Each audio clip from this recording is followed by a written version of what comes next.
Ya, pemirsa, sebelum kita lanjutkan perbincangan kita kali ini, rekan saya Carlos Michael akan menyampaikan bagaimana lika-liku karir Basuki Cahayapurnama hingga saat ini. Silakan, Carlos.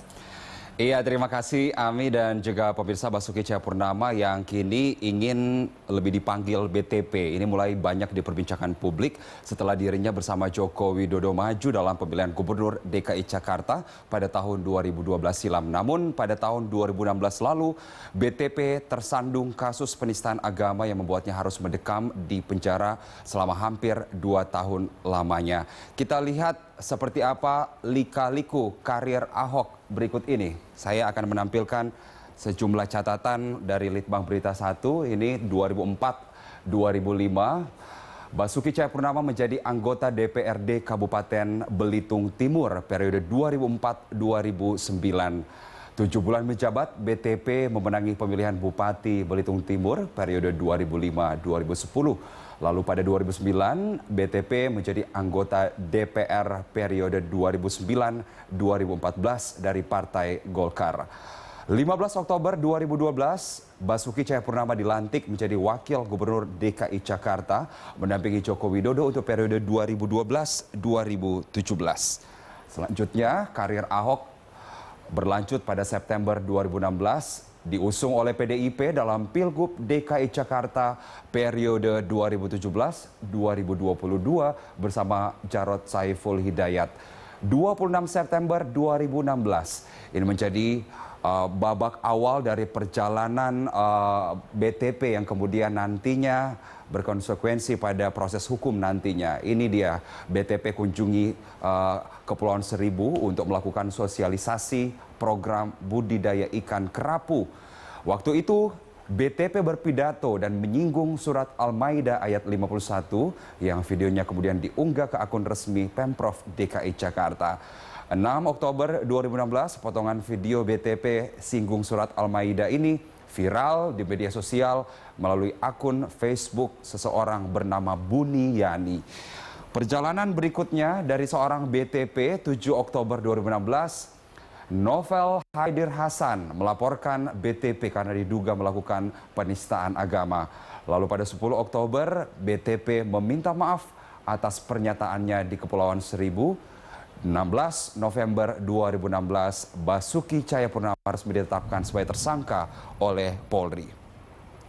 Selanjutnya, kalau kita lihat masih soal lika-liku karir Ahok, 13 Desember 2016, Pengadilan Negeri Jakarta Utara mulai menyidangkan kasus BTP. 30 April 2017, KPU DKI Jakarta mengumumkan pasangan Anis Sandi mengungguli pasangan Ahok Jarot. Lalu 9 Mei 2017, Pengadilan Negeri Jakarta Utara memvonis BTP bersalah dan menghukumnya sebanyak 2 tahun kurungan penjara. Lalu 23 Mei 2017, BTP mencabut banding atas vonis Pengadilan Negeri Jakarta Utara. Berlangsung pada 2 Februari 2018, BTP mengajukan peninjauan kembali atau PK atas vonisnya. 26 Maret 2018, peninjauan kembali yang diajukan oleh BTP ditolak oleh Mahkamah Agung.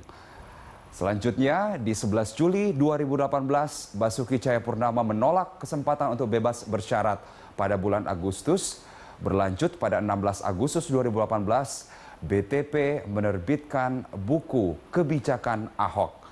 Lalu kita tahu pada hari ini 24 Januari 2016, Basuki Cahayapurnama, dulunya Ahok tapi tidak mau lagi dipanggil Ahok, itu BTP bebas dari hukuman penjara genap 1,8 bulan 15 hari penjara. Lalu apa saja rencana seorang Basuki Cahayapurnama setelah bebas dari penjara? Kita lihat ada beberapa agenda, 4 agenda utama tadi yang saya sampaikan dalam suratnya beberapa hari sebelum dibebaskan. BTP meminta untuk dipanggil BTP, bukan Ahok.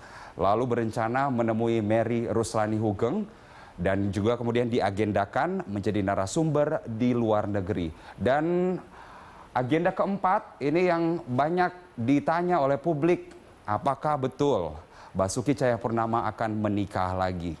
Setidaknya ada banyak foto hari ini, ada satu foto yang menarik baju yang sama warna begitu, biru dongker. Di sebelahnya ada seorang perempuan yang katanya adalah Bribda atau seorang brigadir 2 polisi. Kita tanyakan nanti ke narasumber di studio, Ami, apakah benar memang agenda keempat ini akan segera berlangsung dalam waktu dekat. Kita kembali ke Ami Ardini.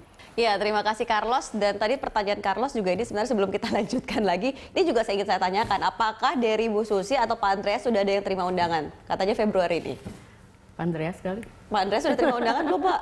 Masih cukup lama. Saya terus terang sampai sekarang belum ada undangan. Tapi kalau dari Pak Jarod, ada nggak omongan yang sempat terdengar oleh Pak Andreas?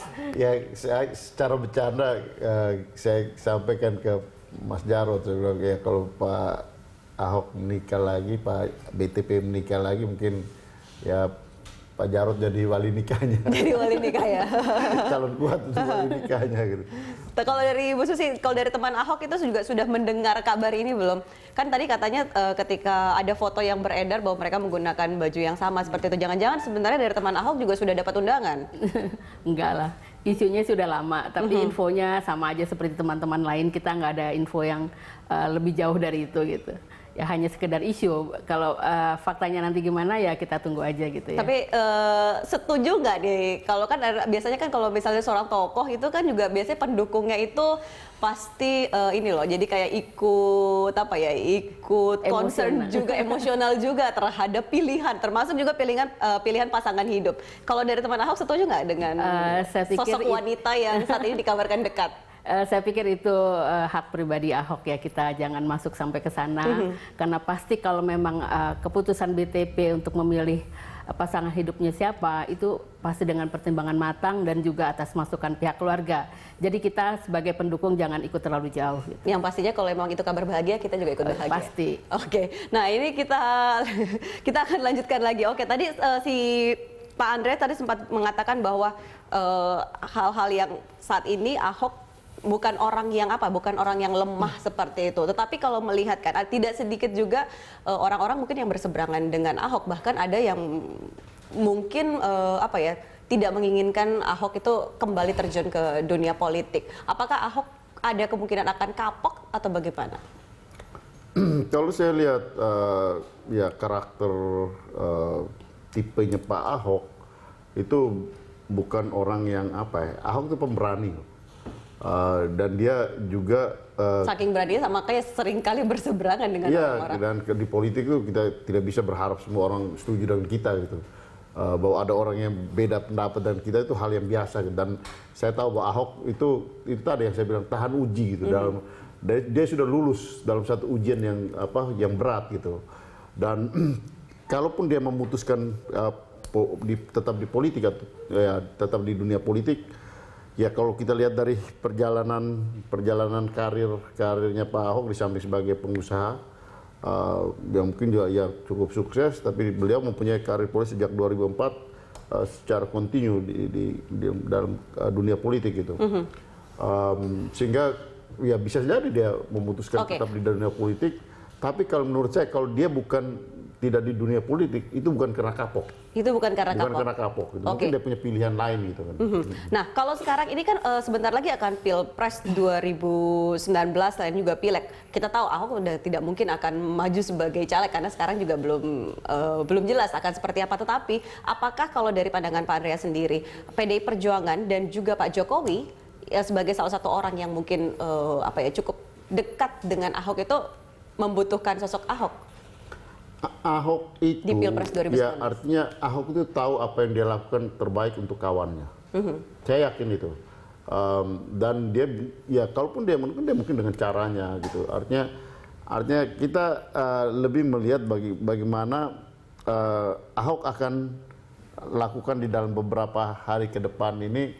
Ya kalau saya sih lebih melihat lebih baik Pak Ahok ya beliau relax dulu lah. Relax dulu. Kenapa? Dunia politik ini dengan proses yang sudah berjalan begitu panas dengan situasi yang makin panas hari-hari ini mungkin lebih baik Ahok relax mengambil waktu untuk katanya mau liburan dulu kan? Ya liburan dulu lah seperti itulah gitu. Artinya liburan ini kan dirinya gitu kan. Dia juga butuh butuh ketenangan, butuh waktu untuk Oke. dirinya sendiri juga. Nah, kalau dari teman Ahok, kita tahu kan dulu teman Ahok ini mengumpulkan ataupun mendorong untuk ketika Ahok ingin maju menjadi gubernur DKI seperti itu. Nah, sekarang apa yang kira-kira terfikir akan mendorong Ahok untuk apa? Kalau kita sebagai pendukung, kita mau lihat dulu Ahok mau seperti apa sih gitu ya. Kalau dia terjun lagi ke politik, saya rasa teman-teman siap untuk mendukung. Karena Ahok juga bukan udah milik Jakarta lagi. Kalau kita lihat dari pengumpulan KTP untuk penangguhan penahanan kemarin, itu KTP dari Sabang sampai Merauke. Jadi Ahok tuh udah milik nasional. Jadi kalau Ahok nanti mau maju lagi ke dalam dunia politik, saya rasa teman-teman udah siap semua untuk mendukung. Mungkin tidak di 2019 ini, tetapi ya udah nggak keburu kalau 2019. Mungkin periode yang akan pemilu datang. selanjutnya yang akan datang. Akan Oke, datang. nanti kita masih akan melanjutkan lagi perbincangan kita. Pemirsa, kami akan segera kembali.